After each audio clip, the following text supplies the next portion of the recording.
പാലക്കാട് നെന്മാറയിൽ സജിതയെ ചെന്താമര വെട്ടിക്കൊന്ന കേസിൽ വിധി ഇന്ന്. മാസങ്ങൾ നീണ്ട വിചാരണയ്ക്കൊടുവിൽ ജില്ലാ അഡീഷണൽ കോടതിയാണ് വിധി പറയുന്നത്. ഈ കേസിൽ ജാമ്യത്തിൽ ഇറങ്ങിയ ചെന്താമര സജിതയുടെ ഭർത്താവ് സുധാകരനെയും അമ്മ ലക്ഷ്മിയെയും കൊലപ്പെടുത്തിയിരുന്നു. രഞ്ജിൽ രാജാണ് വിവരങ്ങളുമായി ചേരുന്നത്. രഞ്ജിലെ, ഈ ഒരു ഇരട്ട കൊലപാതകത്തിന് കാരണമായ, അതല്ലെങ്കിൽ വലിയ രീതിയിൽ വിവാദം സൃഷ്ടിച്ച ആ ഒരു ഇരട്ട കൊലപാതകത്തിന് കാരണമായ ഒരു സംഭവം കൂടിയാണ് ഈ ഒരു കൊലപാതകം എന്നുള്ളത്. ഈ സജിതയുടെ കൊലപാതകം എന്നുള്ളത് അന്ന് ശാസ്ത്രീയ തെളിവുകളുടെ അഭാവമായിരുന്നു. പിന്നീട് ഈ ജാമ്യ വ്യവസ്ഥയ്ക്ക് പോലും മാറ്റം വന്നത്. പിന്നീട് ജാമ്യത്തിൽ ഇളവുകൾ നേടി ജാമ്യത്തിലിറങ്ങിയാണ് ഇത്തരത്തിൽ ഒരു ഇരട്ട കൊലപാതകത്തിലേക്കൊക്കെ ചെന്താമര കടന്നത്. എന്തായിരിക്കും ഇന്നത്തെ വിധി? എങ്ങനെയാണ് ഇപ്പോൾ ഈ ഒരു കേസിന്റെ വാദമെല്ലാം പുരോഗമിച്ചത്? രഞ്ജിൽ, കളി സൂചിപ്പിച്ച പോലെ തന്നെ ഇപ്പോൾ ഈ ഒരു പാലക്കാട്, അല്ലെങ്കിൽ ഏറ്റവും കൂടുതൽ എല്ലാവരും പ്രതീക്ഷയോടെ കാത്തിരിക്കുന്ന ആ ഒരു വിധി തന്നെയാണ് ഇപ്പോൾ ചെന്താമരയുടെ കേസിൽ വരാൻ പോകുന്നത്. 2019 സജിതയെ കൊലപ്പെടുത്തിയ കേസിലാണ് ഇപ്പോൾ വിധി വരുന്നത്. ഈ ഒരു കേസിൽ ഒരു സജിതനെ 2019 കൊലപ്പെടുത്തിയ ശേഷം 5 വർഷങ്ങൾക്ക് ശേഷം ജാമ്യവ്യവസ്ഥയിൽ പുറത്തിറങ്ങിയതിന് തൊട്ട് പിന്നാലെയാണ് ഇത്തരത്തിൽ സജിതയുടെ ഭർത്താവ് സുധാകരനെയും അമ്മ ലക്ഷ്മിയെയും കൊലപ്പെടുത്തിയത്. ആ കേസിലും ഇപ്പോൾ ചെന്താമര ജയിലിൽ കഴിയുകയാണ്. നമുക്കറിയാം, നാടിന് നടുക്കിയ ഒരു കൊലപാതകം തന്നെയായിരുന്നു. ഈ ഒരു ചെന്താമരയും ഭാര്യയും തമ്മിൽ അകന്നു പിരിയാൻ കാരണം സജിതയാണ് എന്ന സംശയത്തിനു മേലാണ് ഇത്തരത്തിൽ സജിതയെ കൊലപ്പെടുത്തുന്നത്. ഈ കേസിൽ ചെന്താമരയ്ക്കെതിരെ ദൃക്സാക്ഷിയായി ഉണ്ടായിരുന്ന പുഷ്പ ഇപ്പോൾ നാട് വിട്ട് മറ്റൊരു സ്ഥലത്ത് ഒളിച്ചു താമസിക്കുകയാണ്. കാരണം ചെന്താമരയെ ഭയന്നാണ് ഇത്തരത്തിൽ പുഷ്പ മാറി നിൽക്കുന്നത്.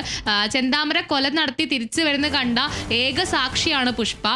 ഈ ഒരു കൊലയ്ക്ക് പിന്നാലെ ചെന്താമര പുഷ്പയെ കൊലപ്പെടുത്തുമെന്നൊരു ഭീഷണി മുഴക്കിയിരുന്നു. ഇതിന് പിന്നാലെയാണ് ഇത്തരത്തിൽ പുഷ്പ നാട് വിട്ടത്.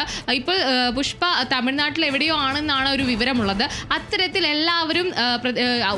എല്ലാവരും ഭയന്നിരിക്കുന്ന ഒരു സാഹചര്യമായിരുന്നു ചെന്താമരയുടെ ഈ ഒരു കൊലയ്ക്ക് ശേഷം അവിടെ ഉണ്ടായിരുന്നത്.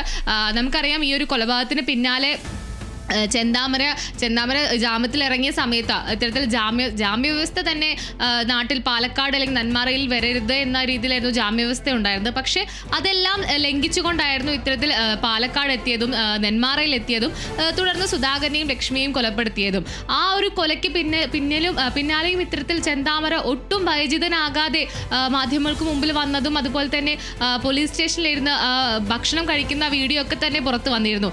ഇതെല്ലാം തന്നെ ഒട്ടും ഇതിൽ ഒരു ഭയമോ അല്ലെങ്കിൽ താൻ ചെയ്ത കൊലപാതകത്തിൽ തനിക്ക് ഒട്ടും തന്നെ യാതൊരുവിധ മനസാക്ഷി കുത്തോ അങ്ങനെ ഒന്നും തന്നെ ഇല്ലാത്തൊരു സാഹചര്യമായിരുന്നു ചെന്താമരയുടെ പ്രതികരണത്തിൽ നിന്നും ഉണ്ടായത്.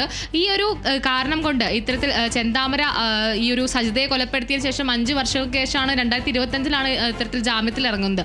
ആ ജാമ്യത്തിൽ ഇറങ്ങിയ സമയത്ത് തന്നെ ഈ ഒരു സജിതയുടെ മക്കളും അതുപോലെ തന്നെ ഈ മരിച്ച സുധാകരൻ ഉൾപ്പെടെയുള്ളവർ പോലീസിനെ സമീപിക്കുകയും ചെന്താമരയെ നാട്ടിലെത്തിക്കരുത്, അല്ലെങ്കിൽ നാട്ടിൽ വരാൻ സമ്മതിക്കരുത്, തടയണം അല്ലെങ്കിൽ അറസ്റ്റ് ചെയ്യണം എന്ന രീതിയിൽ പോലീസിനെ സമീപിച്ചിട്ടൊക്കെ ഉണ്ടായിരുന്നു. പക്ഷേ അന്നൊന്നും പോലീസ് ആ ഒരു പരാതി എടുക്കുകയോ അല്ലെങ്കിൽ ആ ഒരു കാര്യത്തിൽ വേണ്ട ശ്രദ്ധ കൊടുക്കുകയോ ചെയ്തിരുന്നില്ല.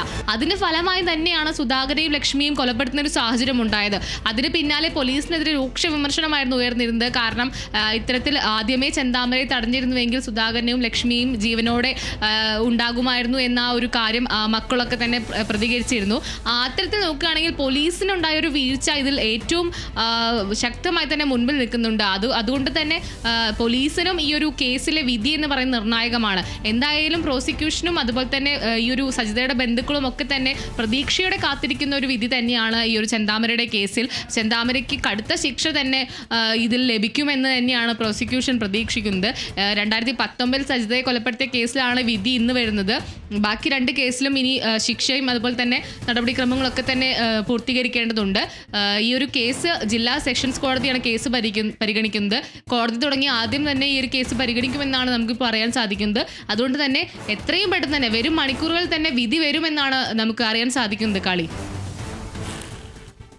ശരി രഞ്ജിൽ, ചെന്താമര കൊലപ്പെടുത്തിയ സജിതയെ കൊലപ്പെടുത്തിയ കേസാണ് ഇന്നിപ്പോൾ വിധിയിലേക്ക് എത്തി നിൽക്കുന്നത്. എന്നാൽ ഈ കേസിലെ പ്രധാന സാക്ഷി ഇപ്പോൾ നാടുവിട്ട സ്ഥിതിയാണ്.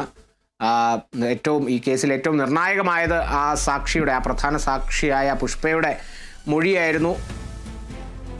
അതോടൊപ്പം ശാസ്ത്രീയ തെളിവുകളുടെ അഭാവവും കൂടി ഉണ്ടായിരുന്നു. അങ്ങനെയാണ് ജാമ്യ ഇളവുകളൊക്കെ അന്ന് ഈ ഒരു കേസിൽ നേടിയത്. ഇന്നിപ്പോൾ ഈ ഒരു പ്രധാന സാക്ഷിയുടെ അഭാവം എത്തരത്തിൽ ഈ കേസിനെ ബാധിക്കുമെന്നുള്ളത് കണ്ടറിയേണ്ടിയിരിക്കുന്നു. രഞ്ജിൽ രാജാണ് വിവരങ്ങൾ നൽകിയത്.